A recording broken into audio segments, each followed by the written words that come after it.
नमस्कार। एक बहुत शिक्षाप्रद कहानी के साथ हम आपके सामने आए हैं। बहुत पुरानी बात है कि एक राजा था। उस राजा के राज्य में प्रजा बहुत सुखी थी। बहुत सारे घोड़े पाल रखे थे राजा ने। अस्तबल था बहुत बड़ा, जिसमें घोड़े रहते थे। बड़े अच्छी नस्ल के बड़े घोड़े जो तेज दौड़ते थे। और उसके यहाँ भेड़ और बकरियां भी पाली जाती थी बहुत संख्या में।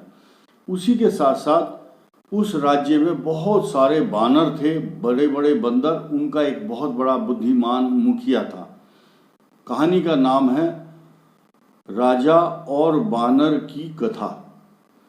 और एक इसमें राक्षस है बहुत बड़ा, उसका भी बहुत बड़ा रोल है। आप स्काइप ना करें, आराम से कहानी को बड़े प्यार से सुने।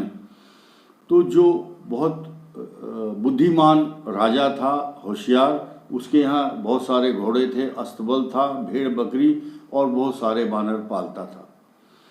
वानरों से बहुत प्यार करता था। तो वानरों का जो मुखिया था, अधिकांश राजा उसको अपने पास बुला करके बिठा करके उनको चने और फल खिलाता था, बहुत अच्छे अच्छे।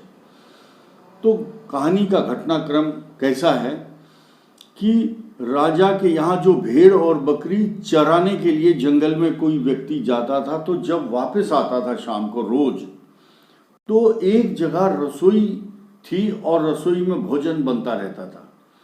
तो जब वापस आई शाम के समय भेड़ और बकरी चरने के बाद जंगल से, तो एक मेंढा था उसमें। भेड़ जो होती है ना, भेड़ का जो पुरुष है, पुल्लिंग मेल भेड़, उसको मेंढा बोलते हैं, वो रसोई में घुसता था रोज।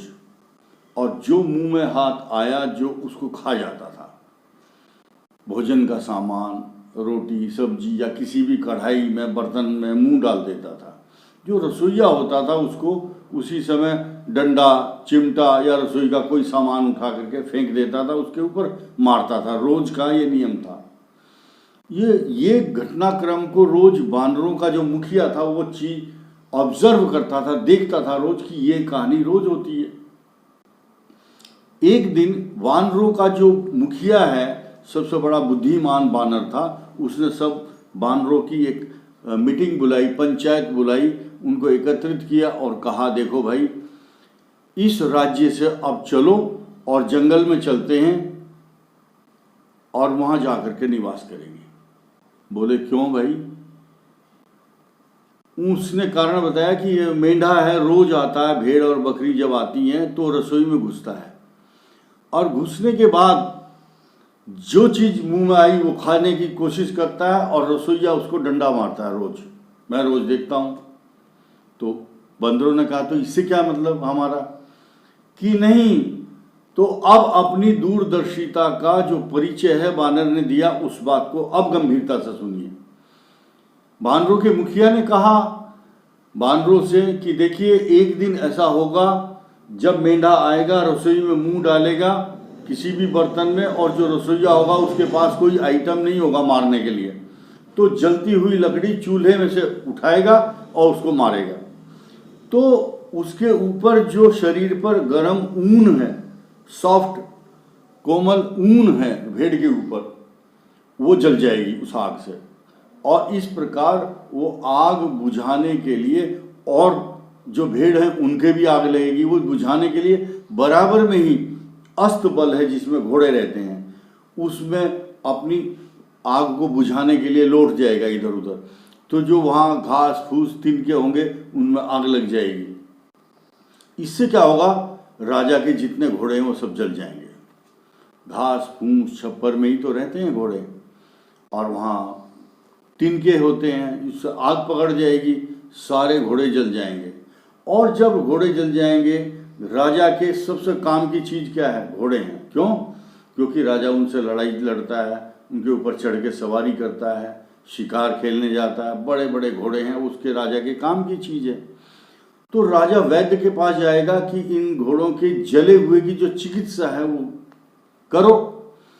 तो राजा को जो वैद्य है वो परामर्श देगा कि बंदरों की चर्बी अगर निकाल करके घोड़ों के ऊपर लेप कर दी जाए तो घोड़ा एकदम स्वस्थ हो जाएगा।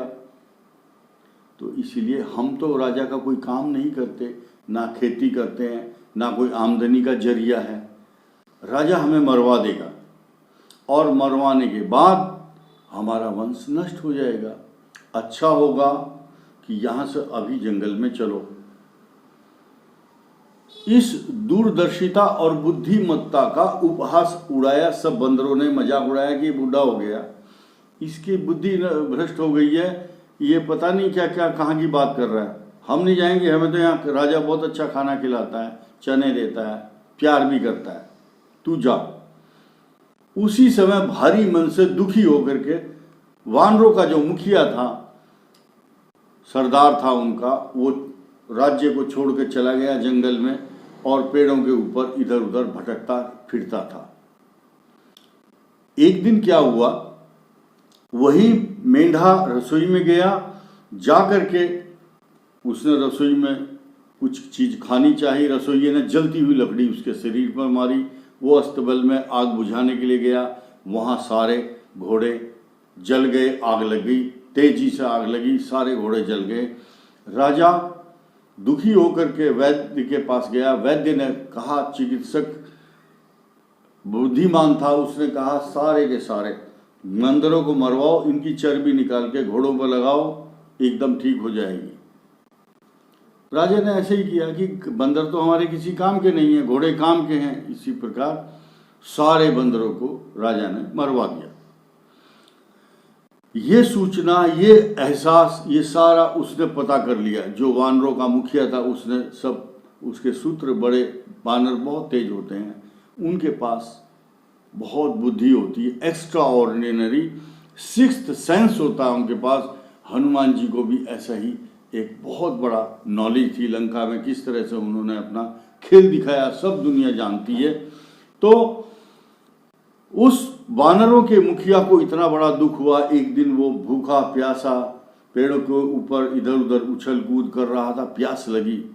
बहुत दूर उसने देखा, पेड़ पर चढ़ा हुआ बहुत दूर एक तालाब दिखाई देता है उसको।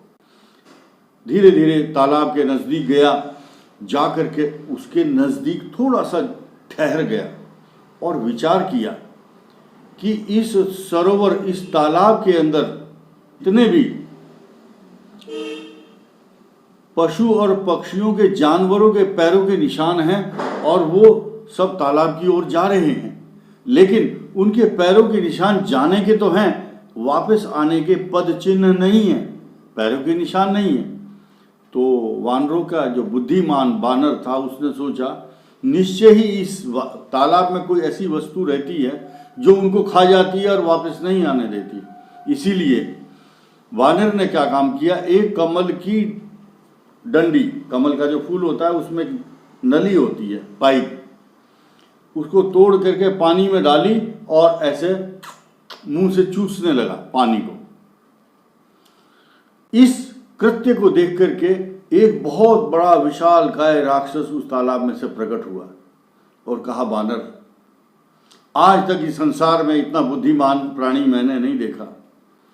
आप कितने होशियार हैं कि आपने नली डाल करके ऐसे दूर से ही पानी पी रहे हो। बोले, हे राक्षस राज, मेरा वंश पूरा नष्ट हो गया, मैं दुखी हूं, मुझे ये बताइए कि आप यहाँ क्या करते हो। बोले, जो भी इस तालाब में आ जाता है वो मेरा भोजन बन जाता है। तो मुझे मालूम है, इसीलिए तो मैंने ये नली डाल करके दूर से ही पी रहा हूं। मुझे ये बताइए आप क्या करते हैं इस तालाब में। बोले, जो भी आएगा वो मेरा भोजन बनेगा। लेकिन राक्षस राज ने कहा, हे वानर, मैं तेरे से इतना ज्यादा प्रसन्न हूं कि मैं तुम्हें एक हीरों की लाल मोती जड़े हुए स्वर्ण रत्न आभूषण हीरे मोती की माला भेंट करना चाहता हूं। वानर ने कहा, ये जरूर चाल है इसकी। उसने कहा कि अगर तुम उपहार देना चाहते हो तो दे दो, दूर से फेंक दो, मेरे गले में डाल दो, लेकिन तालाब के अंदर मैं नहीं जाऊंगा। वो वास्तव में राजा बानरों का जो राजा था उसको खुश होकर के राक्षस ने वो माला दे दी और गले में पहन लिया। बानर ने पहनते ही सीधा राजा के पास गया और राजा को प्रणाम किया और राजा ने उसको पुचकारा, प्रेम किया और कहा, ये माला कहाँ से लाए हो। सांकेतिक भाषा में जो जिस तरह की बातें हुई, राजा को कहा कि आप पूरे परिवार के साथ एक सरोवर में अगर स्नान करोगे तो तुम्हारे सारे परिवार का जो भी मेंबर है उसमें नहाएगा, सदस्य जाएगा, स्नान करता रहेगा और उसको एक एक माला मिलती रहेगी। आप मेरे साथ चलो। राजा उनको ले गया और कहा, राजन आप और हम दोनों बाद में इकट्ठे जाएंगे, पहले इनको स्नान करने दो। तो सब निकल जाएंगे। सारे खुशी खुशी राजा का पूरा परिवार तालाब में चला गया। राक्षस ने उनको खा लिया। 5 मिनट तक राजा इंतजार करता रहा। बानर से पूछा कि भाई ये आते क्यों नहीं है, अभी माला जो हीरे जवाहरात की माला इनको नहीं मिली क्या अभी तक। राजा की ये बात कहते ही बानर पेड़ पर चढ़ गया और कहा, राजन आप का जो पूरा परिवार है वो राक्षस ने खा लिया है, अब वो कोई नहीं वापस आएगा, सब मर चुके हैं, राक्षस के पेट में चले गए। ये मैंने इसलिए किया, मेरा वंश, मेरा पूरा परिवार, मेरे सब वानरों की सेना थी, सबका तुमने विनाश कर दिया। एक परिवार का नष्ट करने के बाद कैसा मन होता है वो एहसास कराने के लिए मैं आपको यहाँ लेकर आया। अब मैं भी अपना वंश को खो चुका हूँ, आप भी अपना वंश खो चुके हो। अब आप बताओ आपको कैसा लग रहा है। जैसा मेरा मन दुखी था, ठीक मैं चाहता था कि आपका मन भी वैसा ही दुखी हो। तो जो बदला मैंने आपसे लिया है वो लेना बहुत ज़रूरी था। ठीक इसी प्रकार अब मैं एक कहानी का सारांश बताना चाहता हूँ। मनुष्य को दूरदर्शी होना चाहिए, दूर तक की सोचनी चाहिए। जैसे वानरों का जो मुखिया था उसने पहले ही हिसाब लगाया कि ये भेड़ का जो मेंढा है ये रोज ऐसी गलती करता है, इसका साइड इफेक्ट हमारे ऊपर होगा। ठीक इसी प्रकार देश में जो बच्चे अपने पूर्वजों का, अपने बड़ों का कहना नहीं मानते, वो इसी प्रकार मृत्यु को प्राप्त होते हैं, जैसे कि वानर का पूरा परिवार नष्ट हो गया। राजा बुद्धिमान नहीं था, राजा लालच में फंस गया। तो लोभो नाशस्य कारणम, लोभ ही नाश का कारण है। तो आज जो भी जनता है लोभ में फंस जाती है और जो बुद्धिमान आदमी हैं नेताओं के चक्कर में आ जाते हैं लोग। तो बुद्धिमान व्यक्ति नेताओं के चक्कर में नहीं फंसता। तो आज पब्लिक को जो पागल बना रही है नेतागिरी, देश की राजनीतिक पार्टियां, तो उनसे सावधान रहना है। भविष्य में अपनी दुर्दशा कितनी हो रही है लोगों की, लोगों के पास रोजगार नहीं है, पैसा नहीं है, लोगों के अंदर भुखमरी है, हमारे देश की स्थिति अच्छी नहीं है। तो सोच समझ कर राजनीति का चयन करें, बुद्धिमत्ता के साथ काम करें। बानर से ये शिक्षा ले सकते हैं। इस वीडियो में इतना ही। धन्यवाद। अपने सब इष्ट मित्रों को ये कहानी सुनाएं। अच्छी लगेगी तो कमेंट में लिखिए कि आपको ये अच्छी लगी। खराब लगी तो ये लिखिए खराब लगी, इससे कोई शिक्षा नहीं मिलती। धन्यवाद। नमस्कार।